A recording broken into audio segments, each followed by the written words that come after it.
ఇక ఈరోజు నా ప్రెస్ కాన్ఫరెన్స్ ఏమిటంటే కొన్ని అన్యాయాలు ల్యాండ్ని ప్రాపర్టీస్ పైన మన హీరా గ్రూప్ పైన ఒక 4 years నుంచి జరుగుతున్నాయన్నమాట. అందులో ఈ అన్యాయం గురించి ఈరోజు నేను ఎక్స్ప్లెయిన్ చేయాలనుకున్నాను అందరికీ. ఒక న్యూస్ వైరల్ అవుతా ఉండదు. ట్రస్ పాస్ చేసిన నౌహీరా షేక్ అని చెప్పి న్యూస్లో వైరల్ అవుతా ఉండదు. అది టోటలు తప్పన్నమాట. నేను ఇంటి ఓనర్ని, లీగల్గా ఆల్ డాక్యుమెంట్స్ నా పేరు పైన ఉన్నాయి.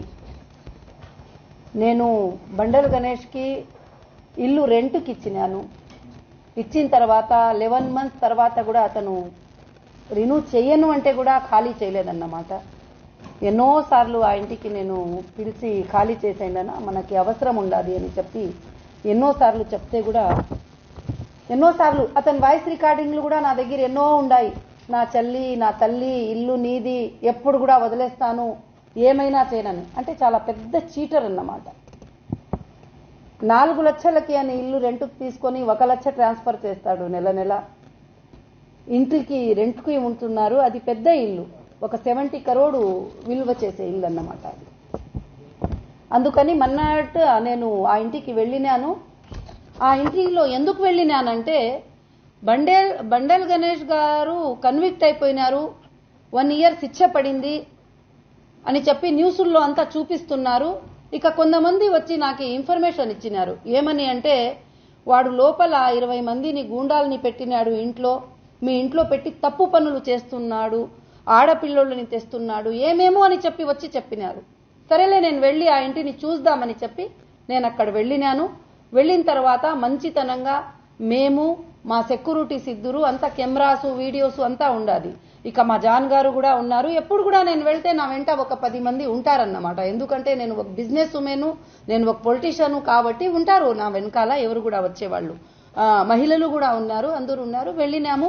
ఏమన్నా అని చెప్పి ఇట్లా మాట్లాడే కొరికి, నా చెల్లి, నా తల్లి, నువ్వు కూర్చో, ఇక్కడ కూర్చో, నా చెల్లెల కన్నా ఎక్కువ అని చెప్పి, కావాలంటే వీడియోలో అంతా చూడొచ్చు, నన్ను అక్కడ కూర్చొని పెట్టి పోలీసులకి ఫోన్ చేసినారు. నేనేం చెప్పలేదు. అన్న, మంచితనంగా ఇల్లు ఖాళీ చేసేయండి అన్న, మాకు అవసరం లేదు ఈ పనులంతా చూసుకోవడము అంటే, అప్పుడే కొంచెం ఈ పక్కకి రామ్మా అని తీసుకొని వాళ్ళ ఇంట్లో ఉండే ఒక రేవడి గుండాలతో, ఆ వీడియో అంటారు, ఆ రేవడి గుండాలతో నన్ను కొట్టాలని చాలా ప్రయత్నం చేసినాడన్నమాట.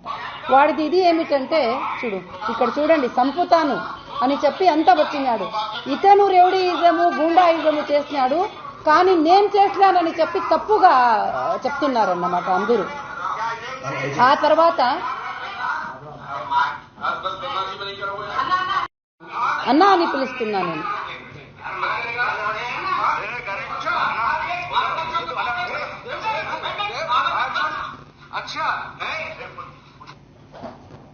ఇట్లా అప్పటికి కూడా మొబైల్ నుంచి లాక్కున్నాడన్నమాట. ఇంకా పెద్దగా చేస్తున్నాడు గలాట. అప్పుడు అక్కడ వెంటనే నేను కాంగ్రెస్కి ప్రదేశ్ ప్రెసిడెంట్ని, నాకు మీరు ఏమీ చేయలేరు, ఇక వచ్చి నేను ఇట్లా ఇంత పెద్ద అని చెప్పి ఏమేమో చెప్పుకున్నాడు. చెప్పి అక్కడి నుంచే ఫోన్లు చేపించినాడు వాళ్ళకి వాళ్ళకంటే అక్కడికక్కడే 3 3 stars వచ్చేస్తున్నారు. అప్పుడే వచ్చేస్తే ఒక పోలీస్ మహిళ కూడా వచ్చినారు, 3 star వచ్చేస్తున్నారు. అప్పుడు నేను ఎక్స్ప్లెయిన్ కూడా చేసినాను, సార్ ఇది నా డాక్యుమెంట్స్, ఇది నా ఇల్లు, ఇతనికి నేను ఒక పోర్షన్ ఇచ్చినాను, పైన 2 పోర్షన్లు నేను లాక్ చేసి ఉన్నాను, ఆ పోర్షన్లో నేను వెళ్ళాలంటే అతను నన్ను అంపించడం లేదు సార్, ఇక వచ్చి నన్ను ఇక్కడ బలవంతంగా ఆపినాడు, ఇది నా ఇల్లు సార్ అని చెప్పి వాళ్ళకి ఎక్స్ప్లెయిన్ చేసినాను. అయినా కూడా అమ్మ నువ్వు రాకపోతే మేము బలవంతంగా తీసుకొని వెళ్ళేట్టుగా ఉంటుందంటే 2:30కి కాల్ వచ్చింది, 4:30కి FIR అయిపోయింది 2 గంటల్లో వితౌట్ ఎన్క్వైరీ. నన్ను పిలవలేదు, ఎన్క్వైరీ చేయలేదు, అడగలేదు, FIR కూడా అయిపోయింది 3 stars. అంటే నేను ఈరోజు ప్రెస్ కాన్ఫరెన్స్ ఆ ఇల్లు గురించి కన్నా ఎక్కువ, నేను ఇంత పవర్ఫుల్ ఉమెన్ ఉండగా నా పైన ఇంత అన్యాయం జరుగుతూ ఉంటే ఇక ఏమి పవర్ లేని వాళ్ళకి ఎక్కడ జస్టిస్ దొరుకుతూ ఉంటుంది, ఎక్కడ ఏమి దొరుకుతూ ఉంటుంది. అప్పుడు వచ్చి నేను ఇంటి ఓనర్ని నన్ను బయటకి తీసుకొని వచ్చేసి అతన్ని లోపల వదిలినారు. ఒక ల్యాండ్ గ్రాపర్ని ఒక అన్యాయంగా ఉంటున్నాడు, అతని దగ్గర అగ్రిమెంటరీని లేదు, అతని దగ్గర కోర్టులో ఇంజెక్షన్ ఆర్డర్ తెచ్చుకున్నాడు, అది కూడా క్యాన్సల్ అయిపోయింది. అంతా అయిపోయిన తర్వాత అతనికి లోపలంపిస్తున్నారు, నన్ను చెప్తున్నారు ఇది నేను పోయి సార్ మీరు కంప్లైంట్ తీసుకోండి సార్, ఇది చూడండి ఇట్లా క్రిమినల్ గా బిహేవ్ చేస్తున్నారు నా పైన, నేను ఎవరిపైన చేయను, నేను అన్నా అని పిలుస్తున్నాను, అప్పుడు కూడా ఇట్లా బాటలు ఎత్తుకొని కొట్టడానికి అంతా వచ్చినాడు సార్ అని చెప్తే ఇది సివిల్ మ్యాటర్ అమ్మా, ఇక్కడ ఇది కాదు, ఇది క్రిమినల్ కాదని. కానీ ఎవరు గాని అన్యాయంగా ఉండాడో వాడైతే వాడికి అంటే ల్యాండ్ గ్రాపర్లకి అంతా పోలీస్ ఇట్లా ప్రొటెక్షన్ చేస్తే ఓనర్లు బయట అయిపోతారు, ల్యాండ్ గ్రాపర్లు రౌడీ సీటర్లు అంతా లోపల కూర్చుంటారన్నమాట, వాళ్ళకి చాలా ఫ్రీగా ఉంటుంది. అట్లాగే మాది ఎస్ఏ కాలనీలో కూడా మొన్న జరిగి ఉంటే అప్పుడు మేము పోయి హైకోర్టుకి రీచ్ అయినాము. ఇట్లా చేస్తున్నారు, అన్యాయంగా బీగాలు తీసుకొని వెళ్లిపోవడము అంటే కమిట్ అయిపోయి వాళ్ళకి సపోర్ట్ చేయడం, అన్యాయంగా ఉండే వాళ్ళని లీగల్ ఓనర్స్ కి బయట తోసేయడము, ఇట్లా జరిగితే టోటల్ గా అన్యాయం అవుతుందని ఈ ప్రెస్ కాన్ఫరెన్స్ కూడా నేను అదే పెట్టి చెప్పాలని ఉన్నా. అన్యాయము ఎప్పటికీ గెలవదు. ఇప్పుడు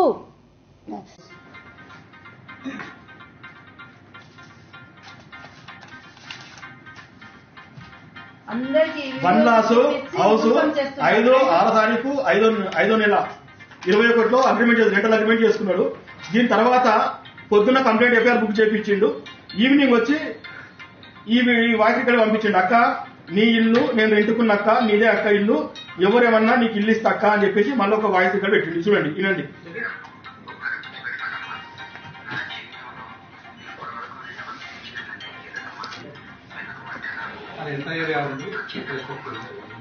ఇల్లు ఎంత సెట్ ఉంది? అది ఫస్ట్ ఫ్లోర్ ఇచ్చిండాము రెంట్కి, సెకండ్ ఫ్లోర్ థర్డ్ ఫ్లోర్ వచ్చి మనదన్నమాట. సిపి గారి పేరు వాడుకుంటున్నారు, అతనికి అరెస్ట్ చేయాలా, క్రిమినల్ ఎఫ్ఐఆర్ చేయాలా అతని పైన.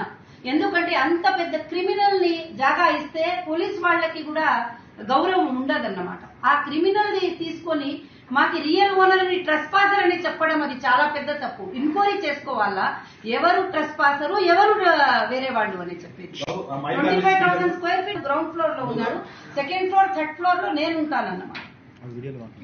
అరెస్ట్ చేసి రిమాండ్ చేయండి. బండ్ల గణేష్ మేము తిట్టితే ఆ తిట్టిన సీసీ ఫుటేజ్ కానీ మన వీడియో రికార్డు ఉంటే మమ్మల్ని అరెస్ట్ చేయండి. బండ్ల గణేష్ మమ్మల్ని అన్న అన్నాడు, ఆమె చెల్లె అన్నాడు, ఈమెను అక్క అన్నాడు అనేసి ఇట్లా చెడ్డ మాటలు. అసలు ఆడపిల్ల కుంపటి చూపించద్దు, నేను చూపిస్తున్నాను. ఇదో లంజవడక ఆఖరిగా చెడ్డ ఆమె ఆడపిల్లని పెడుతున్నాడు.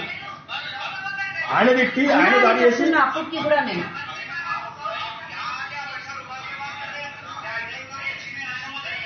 ఆమె అన్న అంటుంది, ఆమె చెడ్డమడం తీరుతున్నాడు. మీరు వినండి, ఇది బండ్ల గణేష్ అన్యాయం చేసినట్ట లేకపోతే ఈమె అన్యాయం చేసినట్ట? రెడ్డి గారు నా క్లోజ్ ఫ్రెండ్, మళ్ళీ వచ్చి వి మినిస్టర్ కి, ఆమెను కొండల రెడ్డికి, ఇక్కడికి అందరికి ఫోన్, బండి సంజయ్ కి, ఎవరికెవరికి నా ముందరే ఫోన్ చేసి మైక్ ఆన్ చేసేస్తున్నారన్నమాట. నేను చెప్పినాను, ఎవరున్నా కూడా నీ గురించి, నీ అన్యాయాల గురించి వాళ్ళకి తెలుసో తెలియదు నాకు లేదు, ఏ పార్టీ ఉన్నా కూడా నీలాంటి వాళ్ళకి ఎప్పుడు సపోర్ట్ చేయరు, ఎందుకంటే నువ్వు ఒక చీటర్ అని చెప్పి వచ్చినాను. మళ్ళీ టోటల్ చీటింగ్ అండి, టోటల్ వాళ్ళ అందరికి ఈమెయిల్స్ కూడా పెట్టేసిన, ఆల్ డిపార్ట్మెంట్స్ కి నేను ఈ రోజు అంతా ఈమెయిల్ పెట్టేసినాను. అతను ఎట్లా హరాస్మెంట్ చేస్తున్నాడు, 3 సంవత్సరాల నుంచి నన్ను హరాస్ చేస్తున్నాడు. తక్కువ ప్రైస్ కి ఆ ఇల్లు నాకు అమ్మేయి అంటాడు, అట్లా చేసే అంటాడు. వాడి దగ్గర డబ్బులు కూడా లేదు, అట్లా కూడా చేసేదానికి డబ్బులు కూడా లేదు, నాకు కూడా అవసరం కూడా లేదు. ఇప్పుడు నేను సుప్రీంకోర్టు ఆర్డర్ ప్రకారము నేను సుప్రీంకోర్టులో డిపాజిట్ కోసం నేను ఏ ప్రాపర్టీ అయినా నేను అమ్ముకోవచ్చు అని చెప్పి నాకు సుప్రీంకోర్టు ఆర్డర్ ఉండగా కూడా మళ్ళీ వచ్చి మాటకి బాధలు పెట్టడం. ఇప్పుడు నా 2 ఫ్లోర్లు అతను కబ్జా చేసుకున్నాడు, నేను లేకుండానే డోర్లు ఓపెన్ చేసి అందులో ఉండే వస్తువులంతా తీసుకొని అతని మనసుకొచ్చినట్లు యూజ్ చేస్తున్నాడు. అక్కడ మీరు ఇంట్లో వెళ్తానే ఆల్ పొలిటీషియన్ ఫొటోస్ పెద్దవి చేసి పెట్టుకున్నాడు, అంత తప్ప ఏమీ లేదు.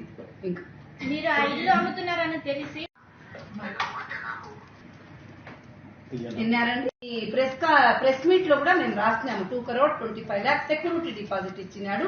ఏ రోజు ఖాళీ చేస్తాడో మనకి ఎంత రావాలో ఎంత పోవాలో చేసుకొని మేము లెక్క. అంటే మీరు లీజుకి ఇచ్చారా లేకుంటే వాళ్ళకి అమ్మారా? లేదు, రెంటల్ అగ్రిమెంట్ అండి. మరి ఆయన నిన్న కంప్లైంట్ లో అతని ఎడిటింగ్ డాక్యుమెంట్స్ చేసుకున్నాడు. ఒక్క సంవత్సరం రెంటల్ అగ్రిమెంట్ కి 9 years చేసి ఎడిటింగ్ చేసుకొని వేరే అగ్రిమెంట్ చేసుకొని కూర్చున్నాడు. నాకు పోలీస్ చూపించింది, నాకు ఇవ్వండి సార్ అంటే ఇవ్వలేదన్నమాట. నాకు పోలీస్ చూపించింది కానీ ఇవ్వలేదు. మీరు అగ్రిమెంట్ చేసుకున్నారు రెంటల్ అగ్రిమెంట్ అవును మీదే అగ్రిమెంట్ జరిగింది మనకి. ఒక్క సంవత్సరం కోసము 11 మంత్స్ కోసం అగ్రిమెంట్. ఈ అగ్రిమెంట్ కూడా 9 years కి అట్లా రిజిస్టర్ కాదు, రిజిస్టర్ లేనిది జరగలేదు. మీరే పట్టుకోండి చెప్పండి మేడం. అదే ఈ అగ్రిమెంట్ వచ్చి 11 months కి జరిగిందండి. ఆ తర్వాత నేను రిన్యూ చేయలేదు. రిన్యూ చేయాలని చెప్పి వచ్చి నేను సెక్యూరిటీ డిపాజిట్ చేస్తాను మీ ఇంటికి ఏమైనా చేస్తే అని చెప్పి 2 crore ట్రాన్స్ఫర్ చేసినాడు. ఆ చెక్కులు కూడా ఉన్నాయి, నేను లేదని చెప్పను. కానీ అతను ప్రతి నెల 4 లక్షలు నాకు రెంట్ ఇవ్వలేదన్నమాట. అదెంత లెక్క చూసుకొని అతనికి ఏం రావాలో 1 నిమిషంలో మేము ఇస్త్రీ పారేస్తాం, మాకేం అవసరం. ఈ డాక్యుమెంట్ ఎప్పుడు డేట్ మేడం? అవును, ఈ డాక్యుమెంట్స్ డేట్ వచ్చి 5/6/2021. అవి జెరాక్స్ లో మనండి జెరాక్స్ లో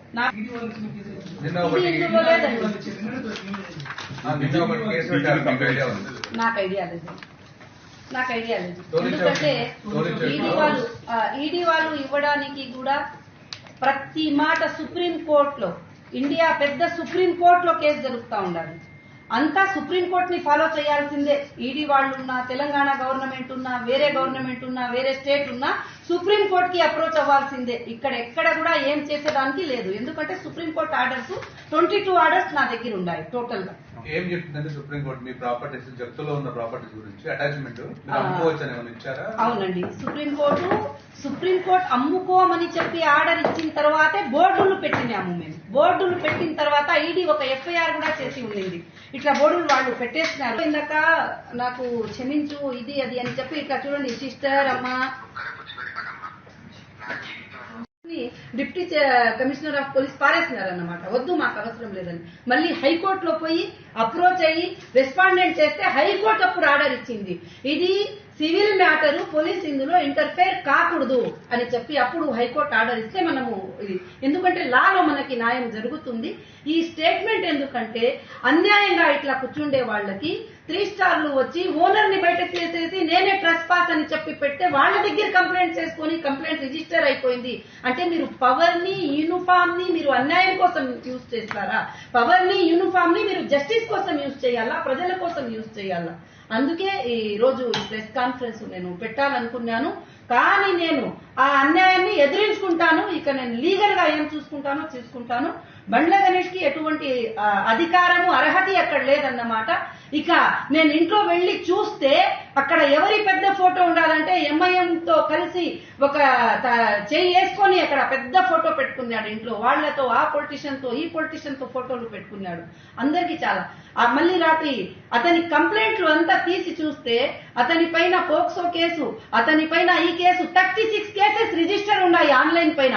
అతను వచ్చి అక్కడ కానీ అతను కంప్లైంట్ ఇవ్వలేదు. అతని కొడుకుతో కంప్లైంట్ ఇప్పించినాడు. అతని కొడుకుకి నేను కంప్లైంట్ ఇవ్వలేదు. కానీ కంప్లైంట్ ఇచ్చిన తర్వాత అగ్రిమెంట్ లో అతను ఒకటే అగ్రిమెంట్ తన ఫ్యామిలీతో ఉంటానన్నాడు. కానీ నేను ఇంట్లో పోయి చూస్తే 20 మంది గూండాల్ని పెట్టుకొని ఉన్నాడు. ప్రతి ఇల్లీగల్ వరకు అక్కడ చేస్తున్నాడు.